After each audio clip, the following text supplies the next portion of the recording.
Friends. Namaskaram. Lavina, welcome to Namaskaram. you. Yeah. Namaskaram, Sadhguru. Namaskaram, Smriti ji. Namaskar and good evening, Namaste. everyone. Thank you for tuning in. I'm Lavina Valdota, and I feel very privileged to be hosting this session with two stalwarts who have represented Indian heritage in many ways around the world. And today, on the 6th National Handloom Day, we'll be talking textiles, technology, and teamwork, and what it means for the future of India's indigenous wealth. I myself have been deeply involved with the cause of Indian artisans, crafts, and their future for more than 2 decades. And as a part of this journey, I curated Santati, a multidisciplinary exhibition that commemorates 150 years of Mahatma Gandhi. Weavers, designers, artists came together for this show that revealed the possibilities of a rich interface of art, design, crafts, and textiles.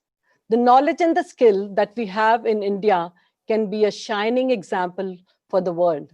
As I aspire to see Indian textiles become sought after worldwide, I find our artisans today in the most challenging times. Let's talk about how we can all come together to make things look upward and forward.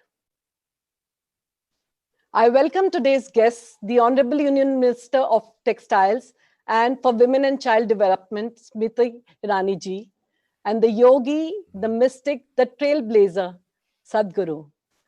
Namaskaram, Sadhguru. Namaskaram, Smriti ji. Namaskaram. Namaste. More than 2 decades ago, at the Miss India pageant, she said she was interested in politics. From a model to an actress to a minister in the Union Cabinet of India, Smriti Irani's journey has been truly awe-inspiring. It clearly reflects immense clarity of thought and purpose, as well as her steadfast diligence. This dynamic leader is a firebrand, a game changer who has taken the country by storm. Her solidarity as a politician, a parliamentarian, and a people's person has won many a hearts, making her a role model for women. In fact, she was featured as one of the world's most inspirational female figures at U2 concert in Mumbai last year. She has also been awarded the Young Global Leader of India by the World Economic Forum. As a textiles minister, her contribution to the sector through revival, reform, restructuring, and digitalization has been exemplary. Her efforts have given a new boost to the previously neglected textile regions like the Northeast. The Samarth scheme, the launch of Handloom e-portal, and her appeal of commerce with compassion gives us all hope for a brighter future for Indian handlooms and textiles. Personally, I have experienced how easily approachable and affable she is, along with being such a taskmaster. Her prompt and efficient actions, her result-oriented approach, and her valuable guidance is truly unparalleled. I still remember how the textile and fashion fraternity joined me in rejoicing when Smriti ji was reinstated as the Union Textile Minister. Sadhguru, the master, the visionary, the humanitarian, is also a youth icon and a style icon. He has been an ambassador. He has been an ambassador of Indian weaves, who with his sartorial style and sensibility has glorified Indian textiles.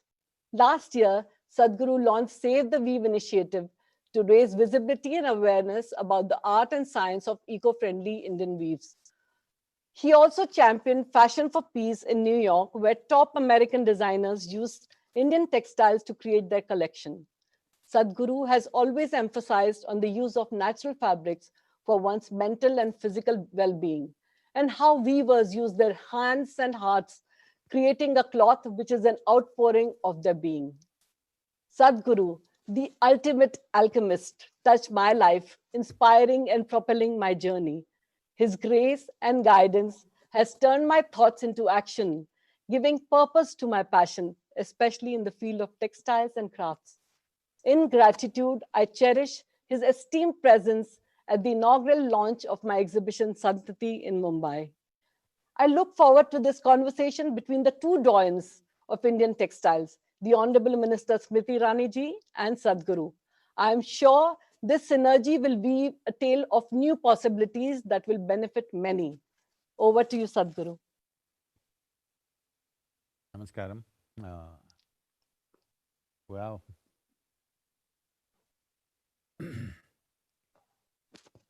as I said earlier, in many ways, if you look through the millennia, nearly 40 to 50% of India's population were involved in making of the cloth, making of a fabric, growing the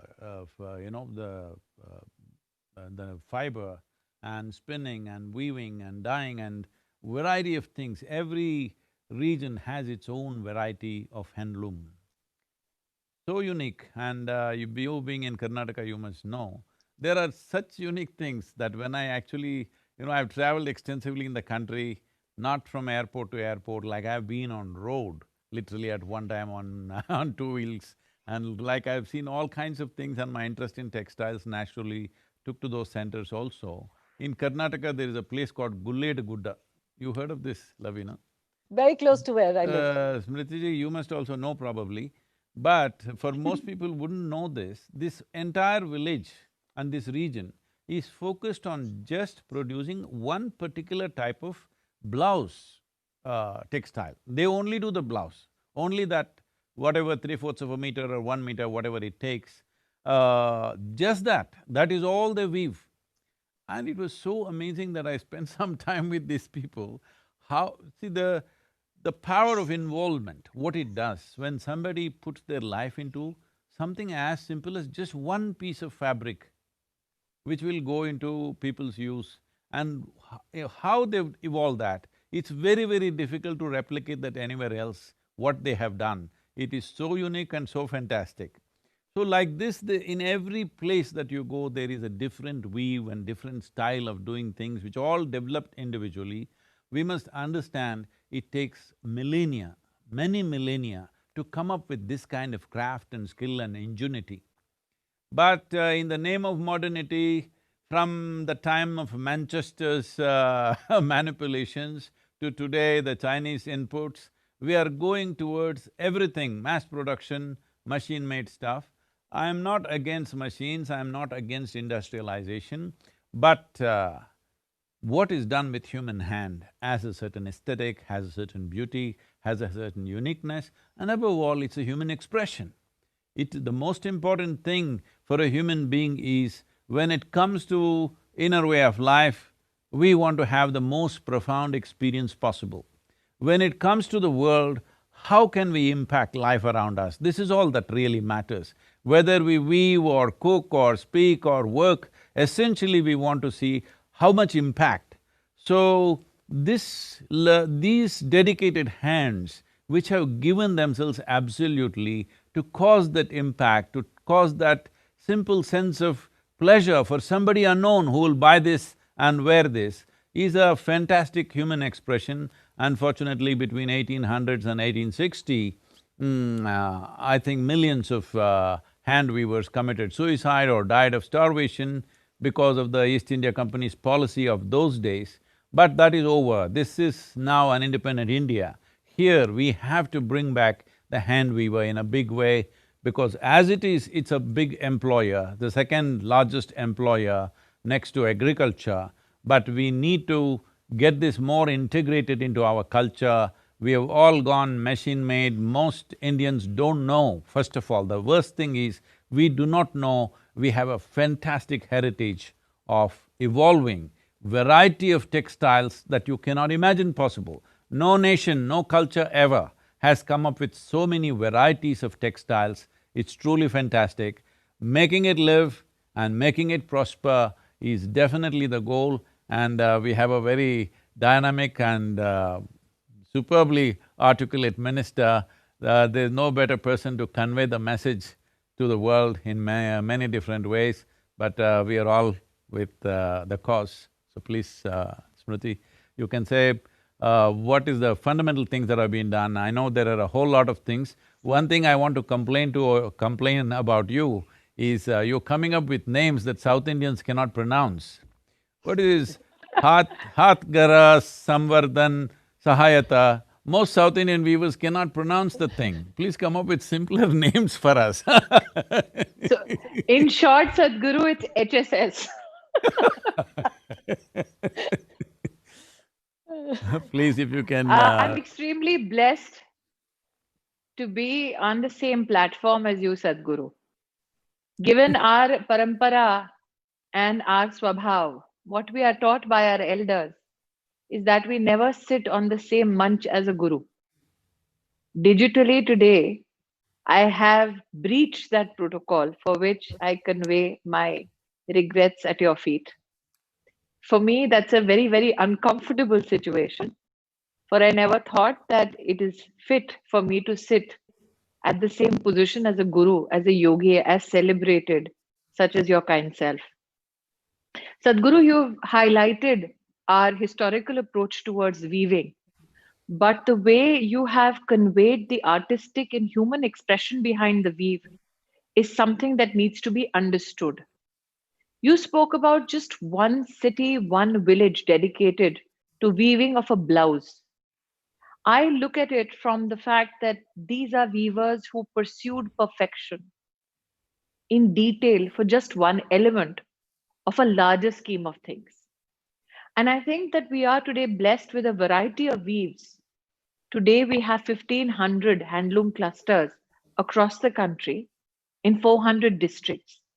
The fact that they still exist is because of this pursuit for perfection, because of this love for craft, because of the human story behind each Tana Bana.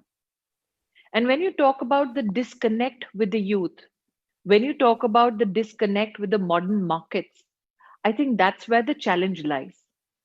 To dial back a little bit, Sadhguru, you spoke about the industrial impact on the weave of India. You rightfully spoke about an era where the Indian textile industry serviced the entire clothing requirements of the world. But we need to recognize that it was at a time and place where cotton and muslin ruled the world. Slowly, as we progressed, and as you rightfully said, Sadhguru, as we modernized, we became more and more plastic in our approach with regards to our clothing. Today, the world over, though in the handloom segment, India exports and actually services 90% of the world's handloom market, the harsh reality is that as a garment, 70% of what is worn around the world is made of man made fiber, which has either a plastic or a viscose base. So, a country which has been living a legacy of cotton, jute, silk, for it to transform itself to international market needs, which are predominantly based on plastic, that is where the challenge first emanates. When you speak of the young Sadhguru and how can we connect more with them with regards to the weave legacy of our country, I had the opportunity of engaging with a few to ask them how can we make the handmade cloth more acceptable to the young. There is one who said it's very harsh on the skin. They could not, in fact, differentiate with the fact that when they wear a plastic based fabric, their skin could not breathe. There were some who said, iska color bahut jata hai. And the Honorable Prime Minister in 2015 announced the India Handloom brand.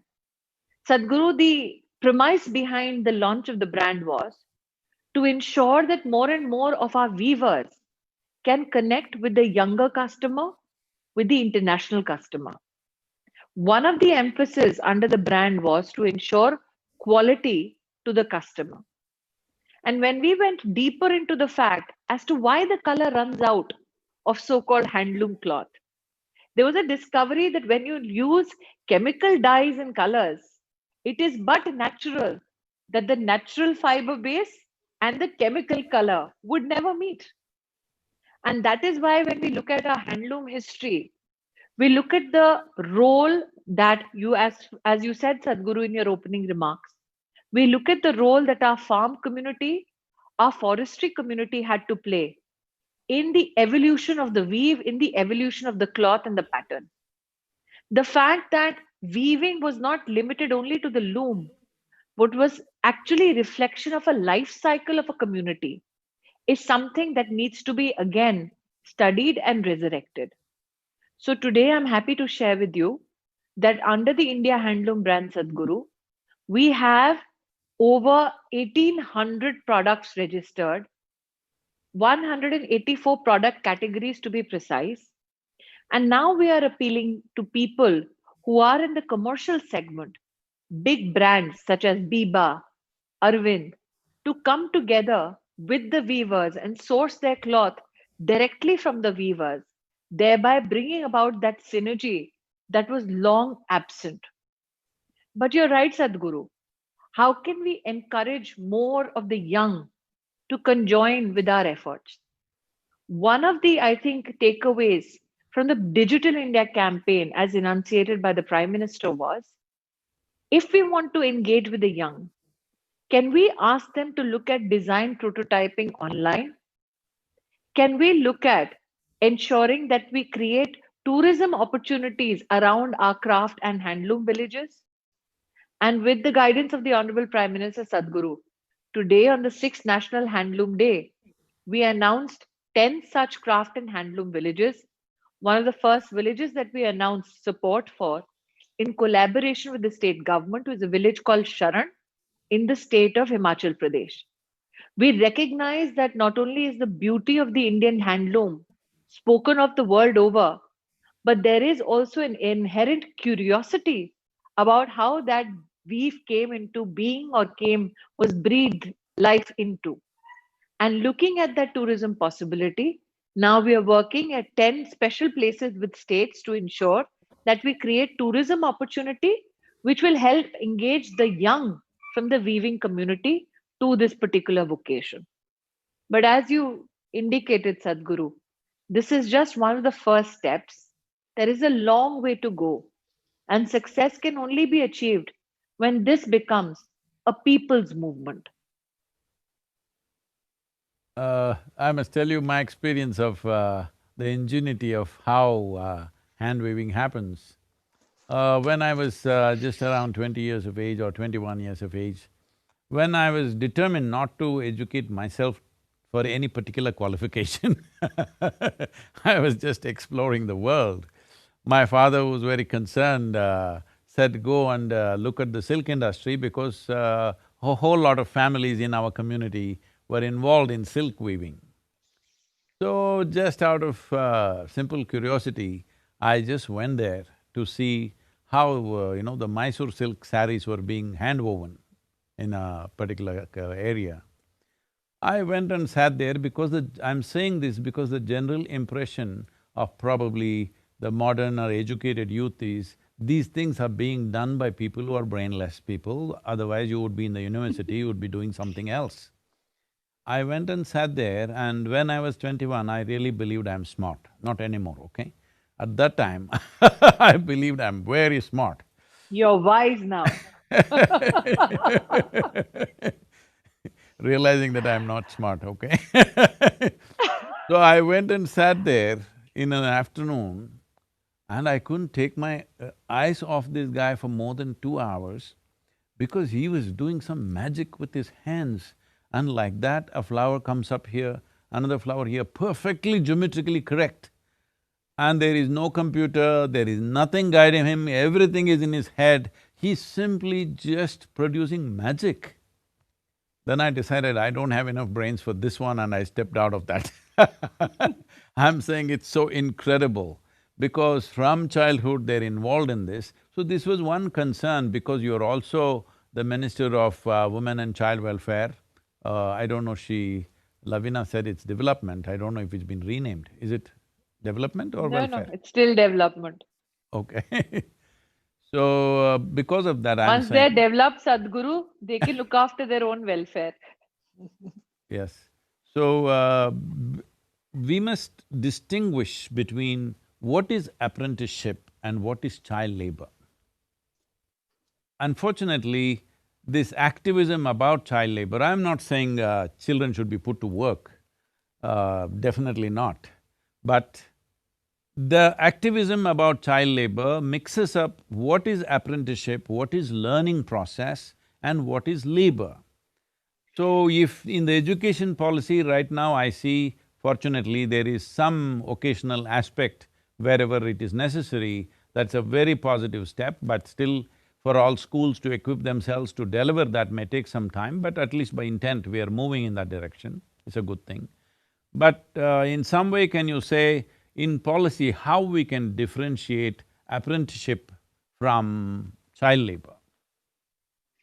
Sadhguru, that's a very, very thin line that we always walk. I think that as a mother of two kids, I recognize the need to teach my child a craft.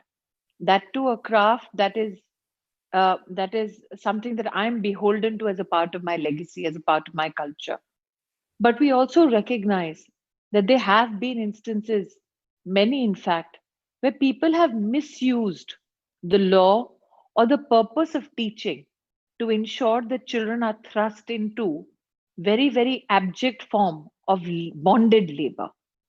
And I think, given that we are a very conscious society that wants to ensure that while we teach the craft, we do not bind that child to labor.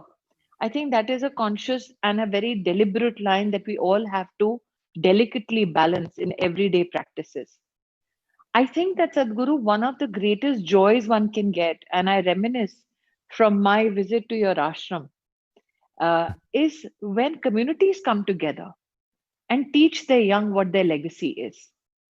Nobody can misinterpret that as labor. And I think when communities and families come together, those are the instances that stay with a child forever. A grandmother who used to teach you how to stitch without it becoming a gender justice issue. A grandparent who would teach you, and Sadhguru rightly, can we look at new processes of creating new kind of natural fiber or fabric? A grandfather who could possibly tell you that can we look at how the banana peel can be used to make fabric?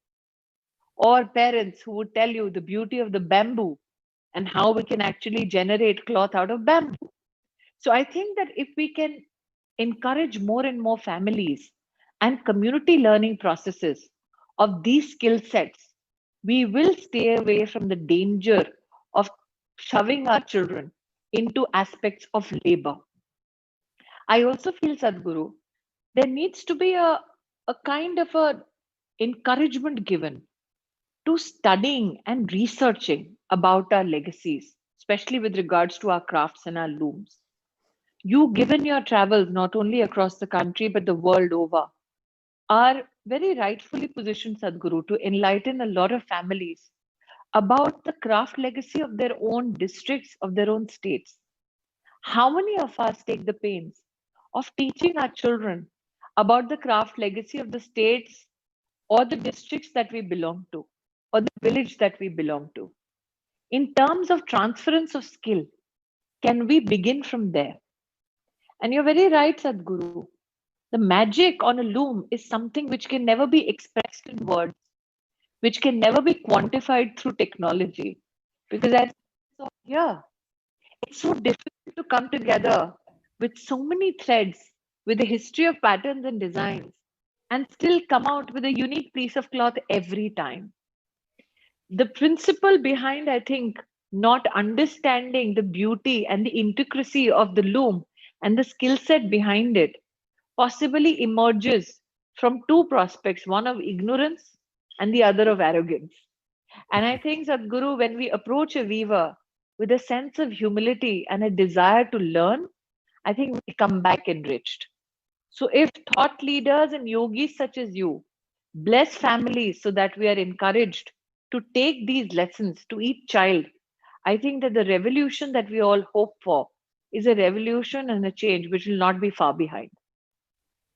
Uh, that is very true, Smriti. I very much appreciate that thought.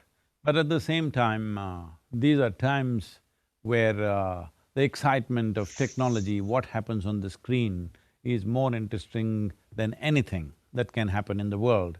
When that is the thing, unless something is made lucrative, people's investment of time may not happen in anything, however beautiful and fantastic it is, whatever historical significance and even cultural and legacy significance it has, it won't live unless it has a lucrative element to it.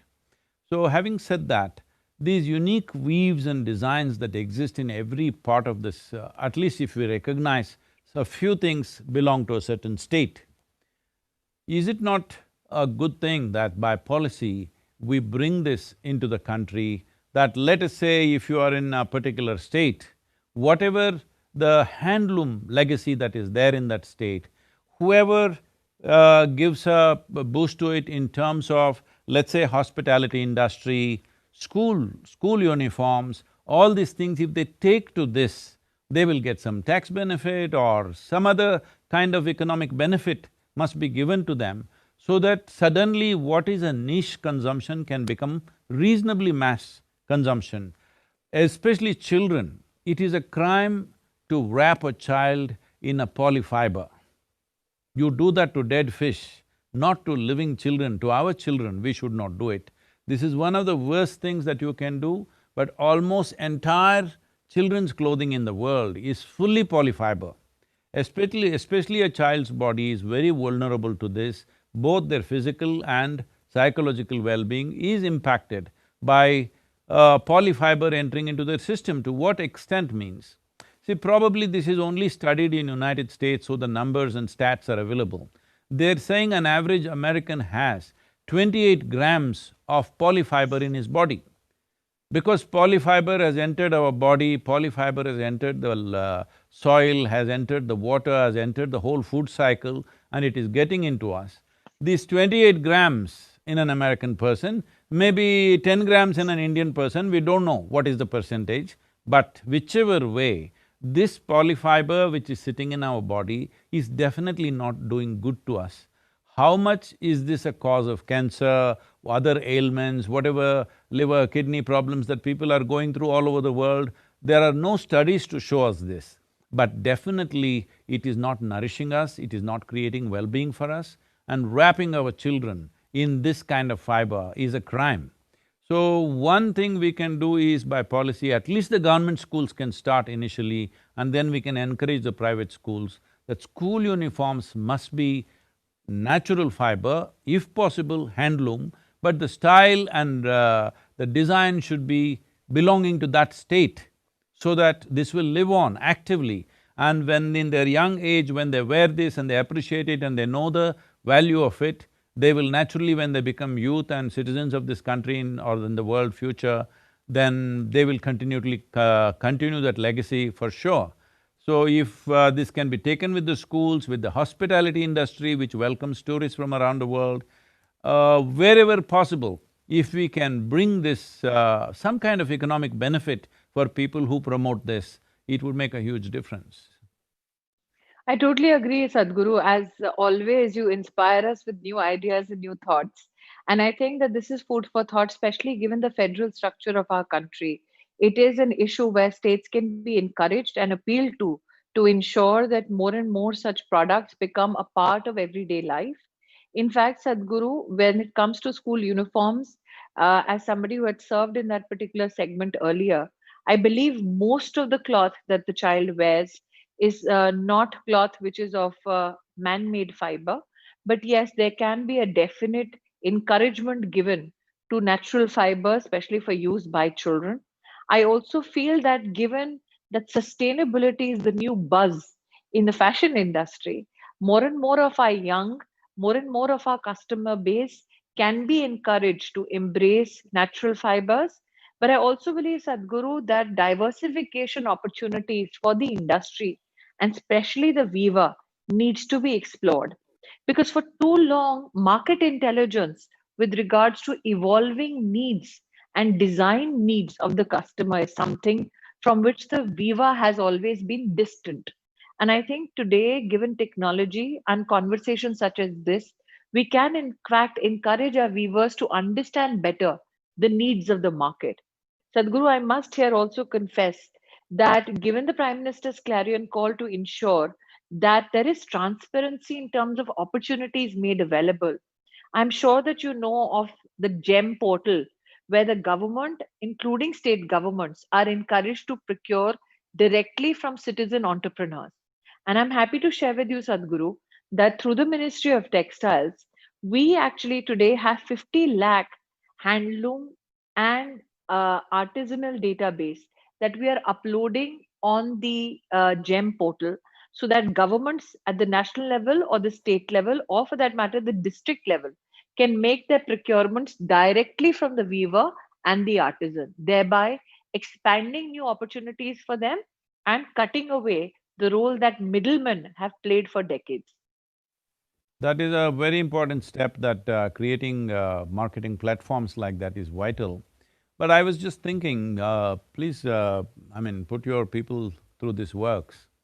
One thing is to come up with innovative marketing ideas and design ideas, which I don't believe, I'm sorry if this is not in depreciation of the government, but I don't believe government agencies can do that by any standards.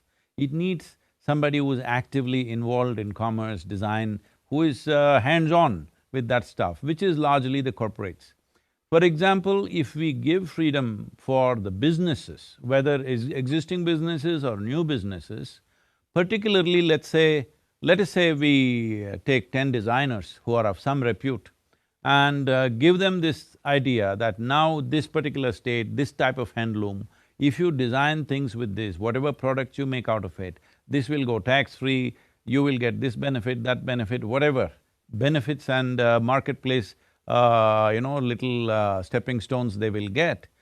I think these designers who are immersed in that business, who know what to do, they may not know how to weave a cloth, but they know what the people's trends are, what will be bought in the market, how to reach international markets, all these things, they are well versed. There are many Indian designers who are very competent in the international market. If we give them… See, without financial impetus, these things won't work. I don't believe just by philosophizing about it, it's going to work. This may be an aesthetic dimension to our culture, but it has always been successful because of its commercial value. Without commercial value, people will not invest their lives into it. There are very few people who will do things, maybe like you and me, who are willing to do things just for the love of something, and of course Lavina is there. She will do everything for the love of it because she doesn't need the money. But all the others who are in commerce, they will invest their life and time into it only if there is a commercial value. So I'm just saying as an idea, if we identify probably designers who come from those states and say, if you promote these, if you use these handlooms and promote these handlooms, whatever you manufacture out of these handlooms will go tax-free for you, because tax-free essentially means in the shelf, it is easily accessible for the common people. That's why I'm saying tax-free. Because… Sadhguru, sorry. Yes, please tell me. So, firstly, given the GST composition in our country, today to get the credit back, in fact, is more beneficial for any company or anybody who has an enterprise. But I must say, Sadhguru, that in the past 4 years that I've had this responsibility, we have connected with two very big design associations of our country. One is the Fashion Design Council of India, and the other is the Lakme Fashion Week team. And we have, in fact, engaged with some of the most celebrated designers, in fact, taken some of them to the handloom cluster, introduced them with the weavers to say that now, if you want to purchase some cloth or design with a new intent, kindly directly continue your engagement with them. And I'm happy to note that both these councils, in fact, did special initiatives not only nationally but also internationally to bring these weaves and these weaving opportunities to a larger market base. I must also here declare that we have in the past 4 years engaged with over 22 e-commerce companies, national and international, which includes Flipkart, which includes Amazon, which includes retails like Raymond's, Arvind Mills, Biba, In fact, one of the most memorable events as textile minister was when the brand Alan Solly, because of our initiative to source directly from the weaver, ended up even intricately making mother of pearl buttons for men's shirt. That is the amount of love that a multinational company suddenly showed because we Mm. brought about that engagement directly with the weaving community. I still remember when Biba, a brand which is so successful, picked up over 2.5 lakh meters of cloth directly from a Pochampalli cluster. So we have, in the past 4 years, not only ensured that we are increasing consumer consciousness, engaging more with weavers directly digitally, ensuring that governance means become more transparent, but we have not divorced it, our entire process of engagement from the design community. We've been quite blessed that be it the Elephanta Caves or in Delhi, the Red Fort, we've had some of the best designers of our country come forth and engage with our weavers. We have done that, but I'm conscious that much more needs to be done. Because Sadhguru, we want to make handloom not only better designed, but also better priced. We know that when a cloth is woven by a designer of great repute, it comes at a huge price tag. And we know that buyers for that particular category are very limited. Our endeavor is to also ensure, as you have rightfully said about school uniforms, that it becomes an everyday affordable article also for more Indians so that our weavers get a bigger market. So that is one dimension I'm glad that that is being addressed. That is the designers who produce high-value products. But also at a different level, in Tamil Nadu, for example, in Erode, this Tex Valley is the largest wholesale textile market, very innovative, which is giving a physical platform for all the weavers to come there and have temporary marketplace. It's like the old shandy, but in a modern atmosphere where there is a certain security and they can store their products there and come and open their shop whenever they want. They've done a fantastic job in Tamil Nadu. Similar things, if they can be, if it can be encouraged by private enterprises to do this, so that there are textile markets where a weaver cannot afford to open his own shop, but here there is a shop that he can open for a few days and sell his produce and go back, or can store his produce there and ask some other shopkeeper to keep it, not as sold, but as a product to be kept there and sold for him. So these kind of arrangements, this Tex Valley, I think is a very innovative thing. I'm sure you're aware of this. I think I you… will reserve my comments on that particular entity, but I will only say this, Sadhguru.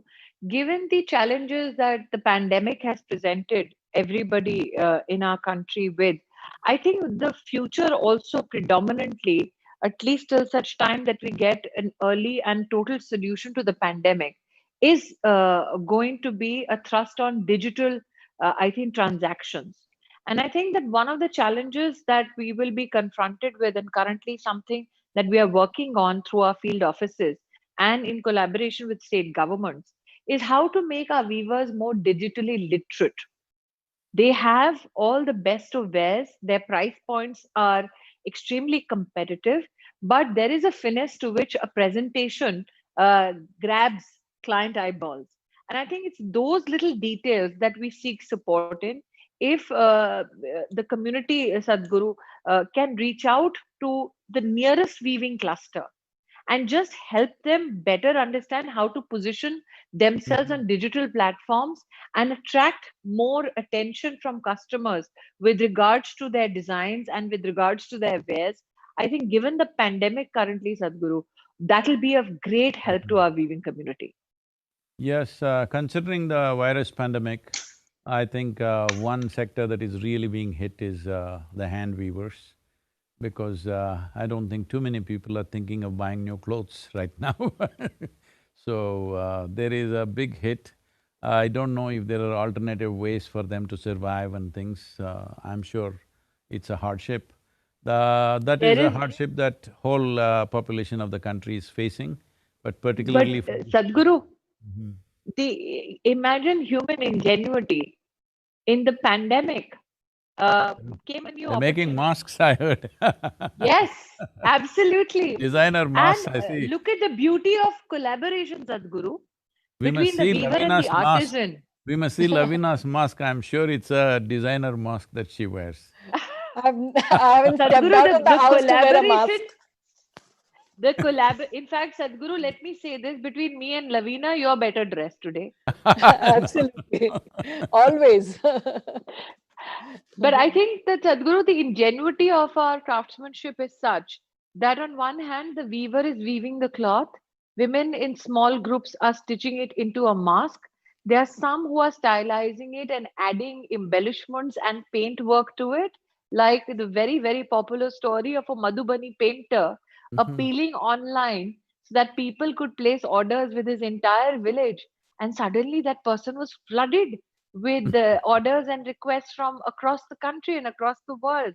So I think that even if we are challenged by the virus, we have a weaving community, we have an artisanal community that has converted such pains into opportunities also. And I'm really grateful to all the consumers, to all the customers, and all the global citizens, and particularly the Indian citizens online who have reached out in these difficult times, and if not a sari, at least purchased hand woven masks for their own consumption. That's a wonderful thing that they're doing. That ingenuity has been the spirit of India, as we should know that in early 90s, only some 3 to 4% were actually had an organized employment. Nearly 96% of the people were self-employed. So we are a nation like this who have been self-employed for a very long time. I don't think… I know today when we talk about economy, everybody's talking about jobs and jobs. It's distressing for me. This is just American language that you're just picking up and say, where are the jobs? Uh, I don't think India's economy in the past has ever talked about jobs. It is always talked about what can you create, what can you do, not about where can you find a job. Jobs were only government jobs a little bit, rest was all enterprise. I don't think we should kill that. It's very, very important that we keep that alive and pursue that path. The safety of a job makes a human being very dull and unenergetic about his own life. The safety of a job that anyway, people are talking when they join the job within 5 years of doing their service, they're talking about the retirement benefits that they will get from the job. That's not the way for a human being to exist.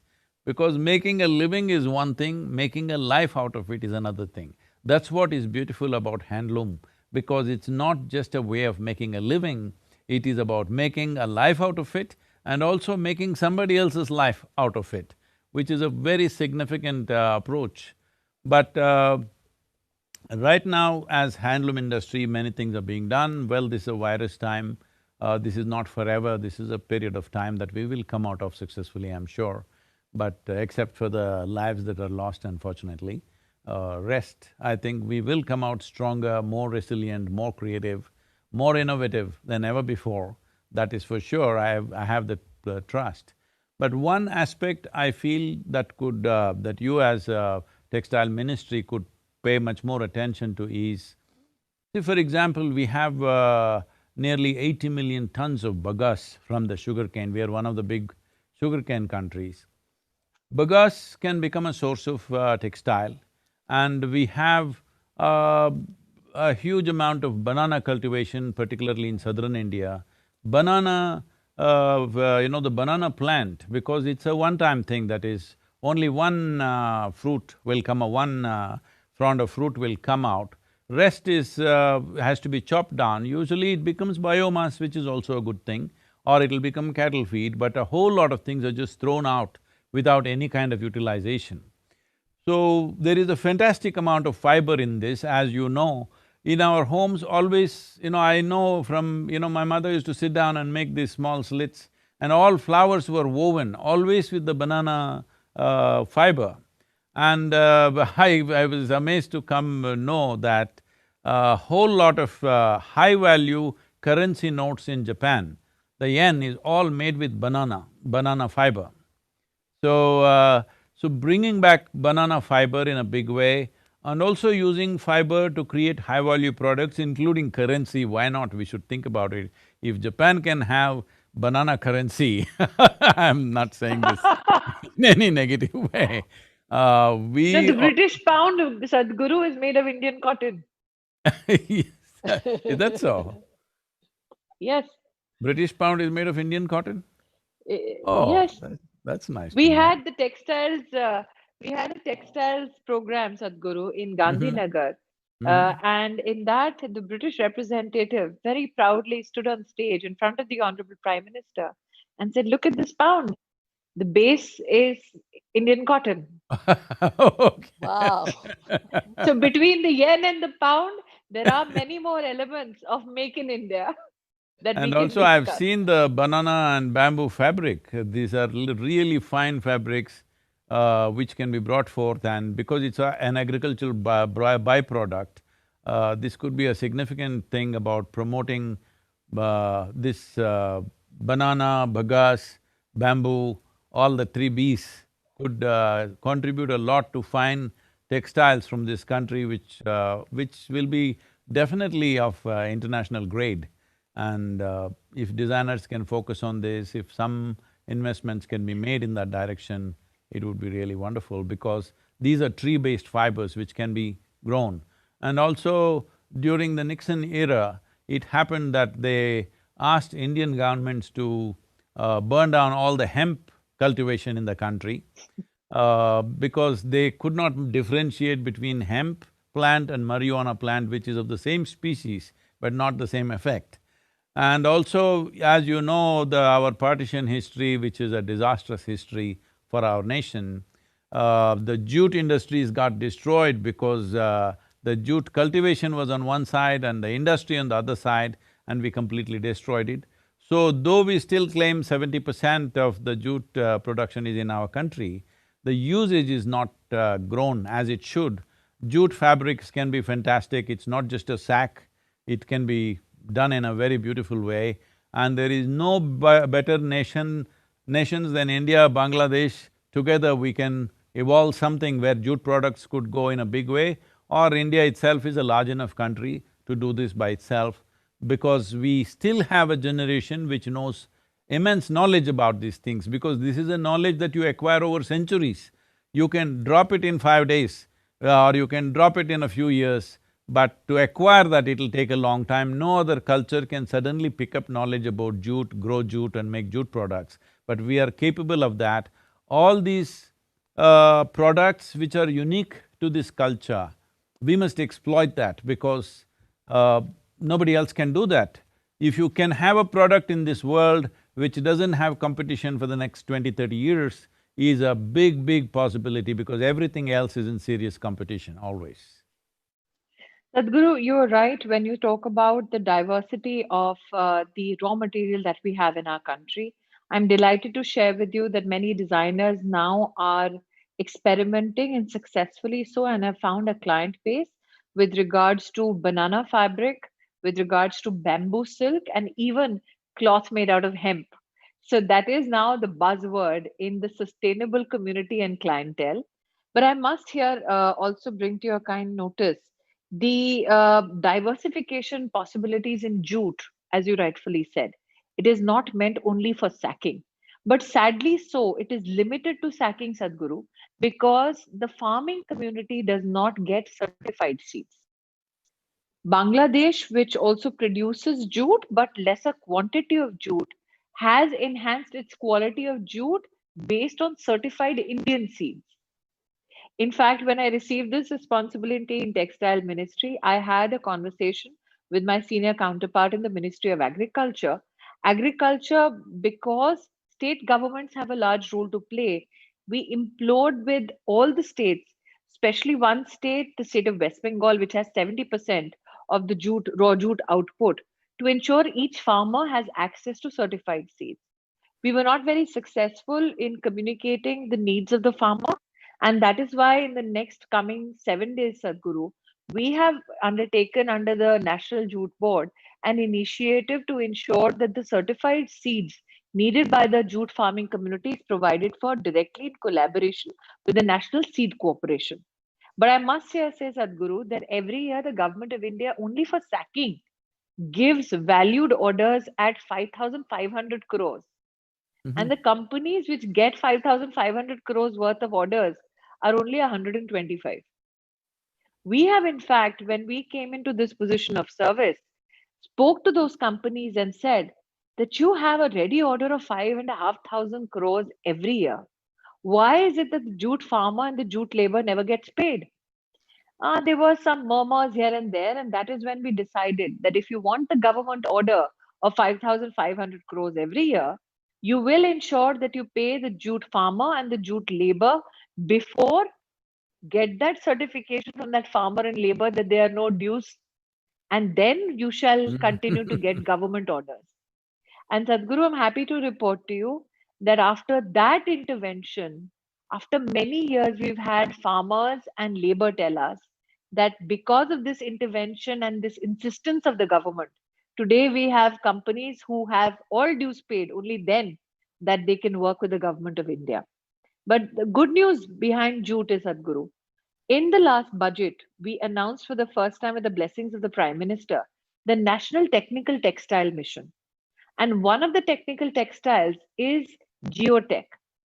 Jute, Sadhguruji, in the past 4 years, we have had it certified by the Indian Road Congress.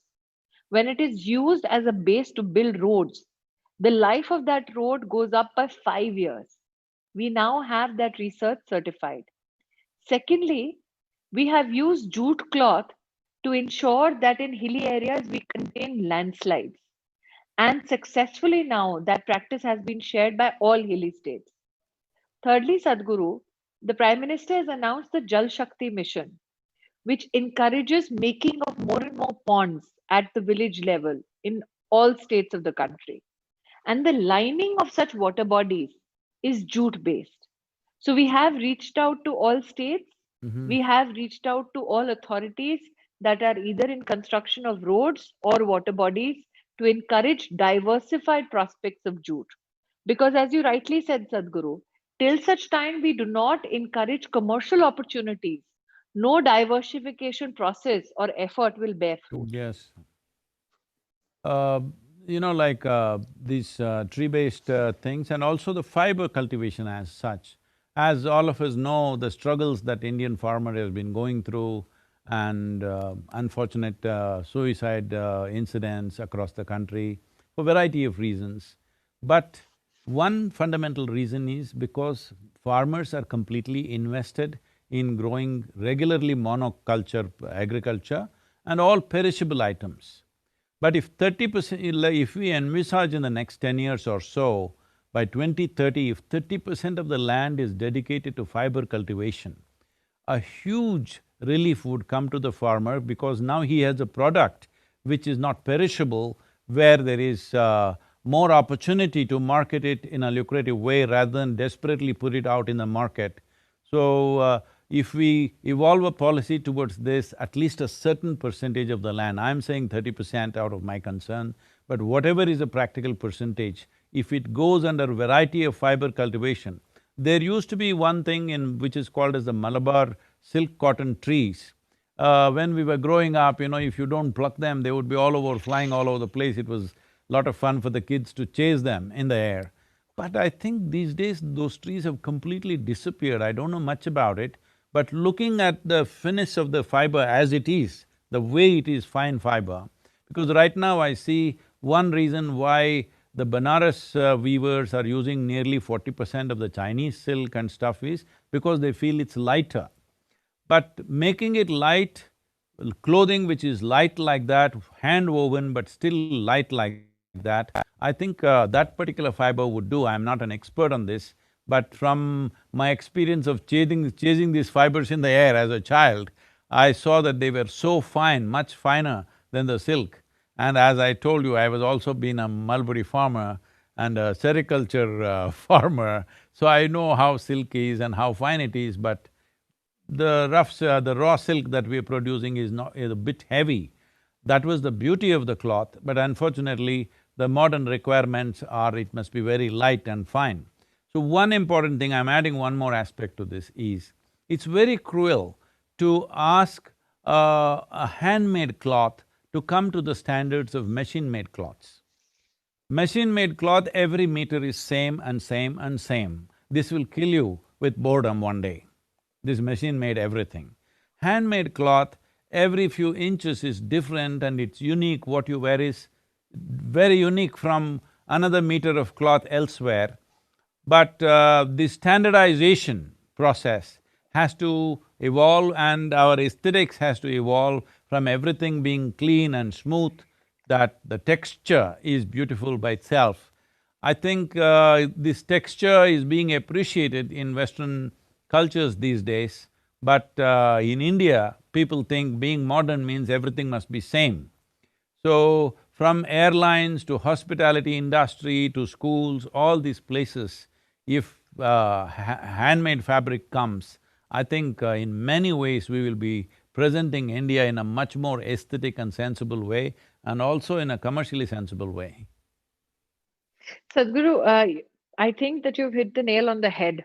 That everybody now wants the comfort that they presume a particular modern fabric will provide to them vis-a-vis the natural fabric experience. I also feel that there was a time and place for a particular cloth with regards to seasons and with regards to festivals. I was fascinated, Sadhguru, where 4 years ago, when I came into this responsibility, I know that the world over, when designs are made, every year there is a color palette.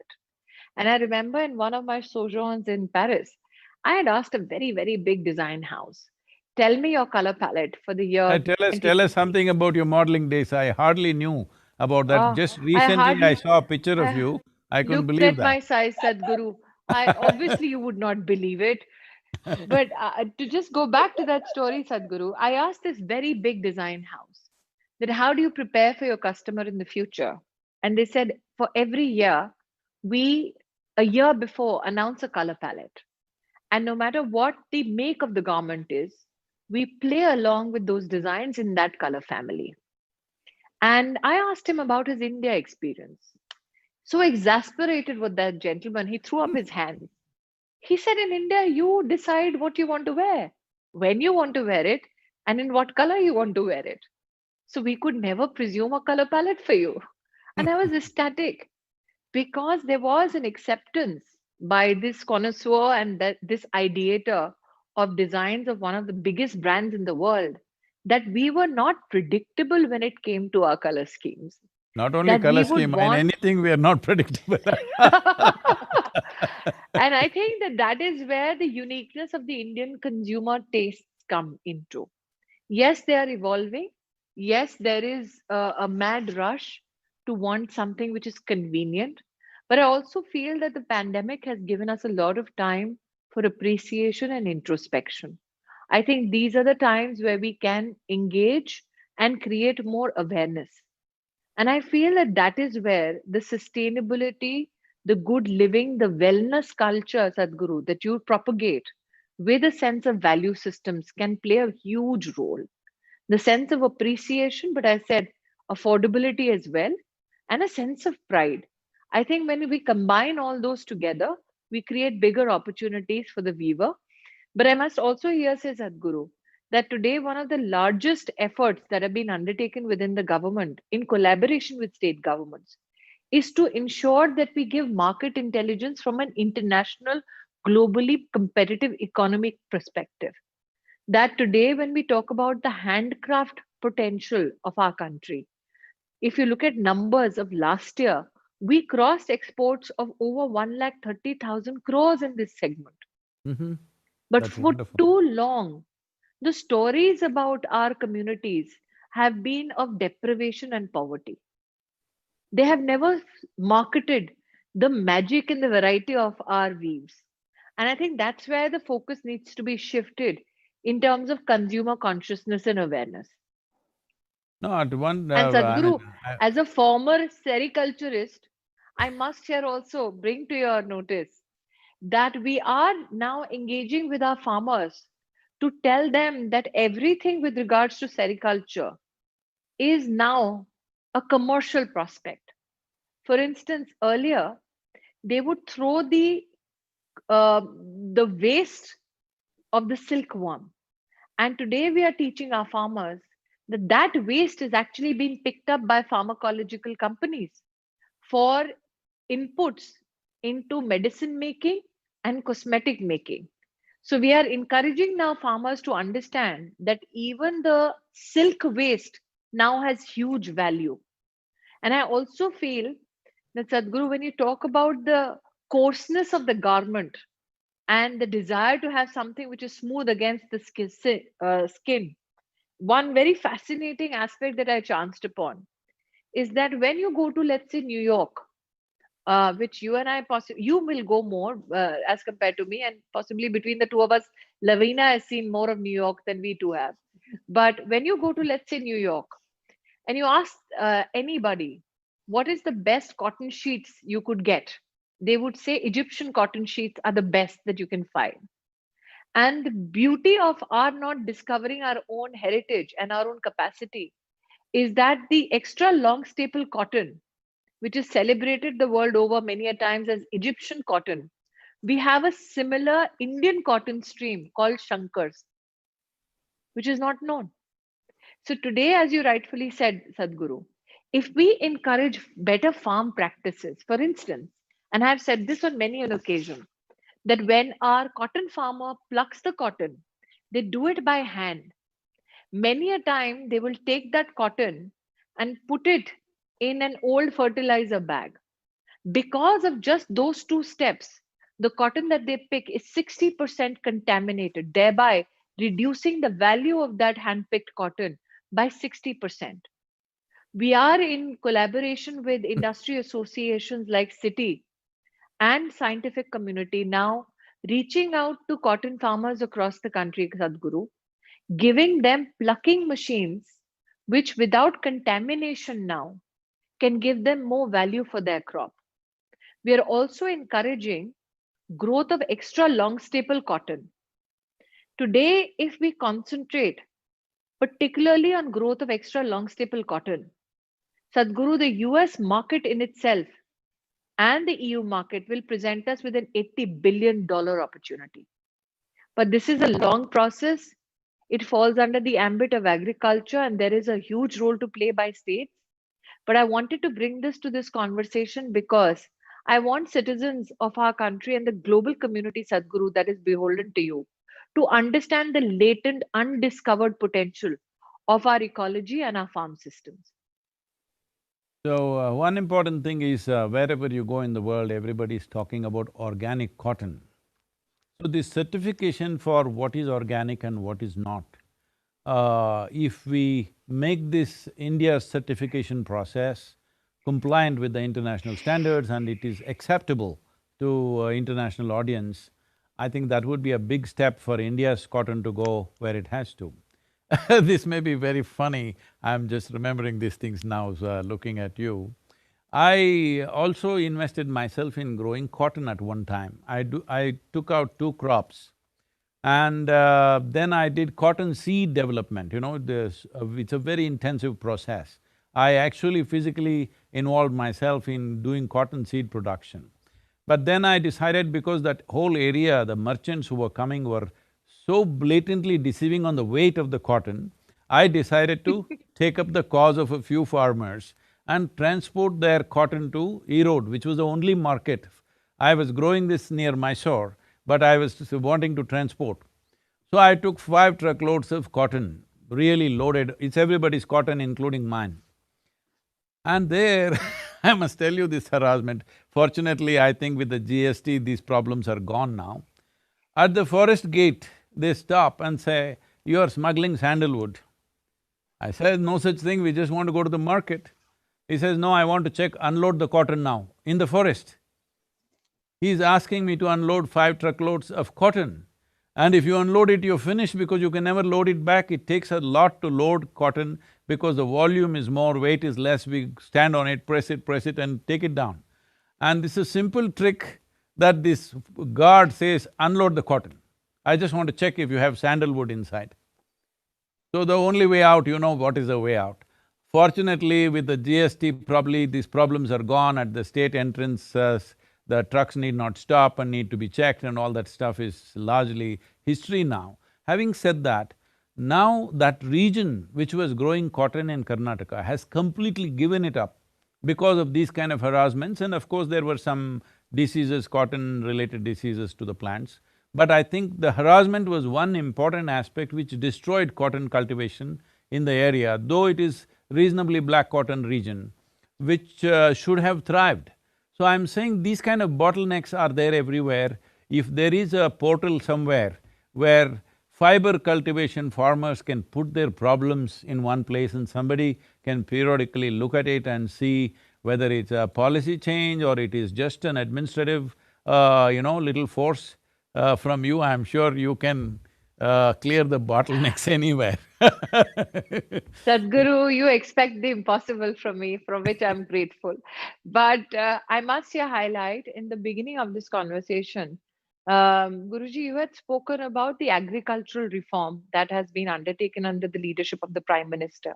And the intent behind that agricultural reform was to ensure that farmers are no longer um, deliberately chained to certain market systems. That in one country, it has to be the choice of the farmer where they want to sell their wares. I think with the advent of GST, and especially with the Prime Minister's guidance and Nitin Gadkari ji's direction, the tagging of movement of all such transport goods vehicle, I think will bring about a huge welcome change. I also feel that under the Cotton Corporation of India, which is a PSU under the Textiles Ministry, we do the MSP operations for cotton buying so that we can protect the farmer from market fluctuations and from price competitiveness, which might harm the farmer instead. And I'm happy to share with you that 4 years ago, when we tried to correct the systems 5 years ago, one of the greatest challenges, and as you have said from your own experience, was the thakpatti that the farmer would get and then never get that money and lose two, three cycles and then be submerged in debt. What we brought about as a change in the system was to ensure that the farmer gets the money directly transferred into their accounts and that we do not encourage any middleman. And because of that, Sadhguru, the biggest MSP operations for cotton happened in this particular year. In fact, the crop pattern now is such that more and more farmers want to go back to cotton farming because they're getting their wajib dam directly from the government without any middle person. In 72 hours, it's in their bank accounts. So I think the Wonderful. agricultural reform that you spoke about is a reform that was much needed and much awaited. But I think that also there has to be, as you have said, certification processes is something that the Commerce Ministry has undertaken. Not only certification, but we've also engaged with the Commerce Ministry to ensure that the branding of Indian cotton and Indian fiber and fabrics is something that we can have a larger engagement with the Ministry of Commerce and the Ministry of External Affairs. And both my colleagues, Piyush Goyal and Jay Shankarji, have been more than kind. It's wonderful. It's really wonderful to hear all the things that are happening on the handloom sector, which has been the pride of India in the ancient India, that we had the pride of clothing the world. But today, India has a latitudinal spread from Kanyakumari to Kashmir, and over 60% of the population is still involved in agriculture. So both in terms of feeding the world and clothing the world, we're immensely capable. But this relaxing of farmers being able to take their produce wherever they want to, which I've been pushing for many years now, unfortunately it's come true just now, is a fantastic thing because only then it will develop as a genuine industry. Like any other industry, they can sell their produce wherever they want. This freedom was very, very needed. This… I don't know, most people might not have noticed it or might not have taken seriously. In being very connected with rural India, in my way of looking at things, in a way it is a new freedom that's happened to the nation, that a farmer, that is 60% of the country's population, now has the freedom to earn their living the way they want, the way they are competent to do it, not the way somebody decides it. Giving with all due respect for whatever policies that were made in the past, Probably in the past these rules were made considering there used to be famines. Famine control rules were made so that food transportation is limited to certain geographical limitations. Now that famines are our history, they're never going to happen in our country again. Because of that, this move that farmers can take their produce where they want, they can grow what they want in a given place, and above all, giving support prices to various crops, not just to rice, wheat and sugar cane, which became like, very thirsty crops, all of them, not suitable for many regions, but everybody went for it, whether it's suitable or not, simply because there's a support price. So this support price, if it comes to fibers also, it'll be fantastic. I strongly feel at least 30% of India's land should go under fiber cultivation, and in tandem with handloom and natural fiber industry growing. So on this National Handloom Day, congratulations for many things you've achieved, but we have big expectations out of you, what you will do for the handloom industry in future. And it's great that I don't know how it was thought through that handloom and the textile and this woman and child being put under one person. I think that's very innovative and insightful, because 75% of the people employed in this sector are women. So, as an economic process for women, this is a very significant step that both are under the same… they're not the same ministry, but under the same person, at least under the same minister. That's a fantastic move, and I'm sure it'll pay off long term. Thank you very much, Smriti, and wonderful, and wish you the very best for the coming years that are in front of you. And I'm sure we will come up with more innovative ways of doing things post-pandemic. And Lavina, whatever you wish to say, wonderful of you. I'm so sorry we kept you quiet, we got too engaged in this conversation.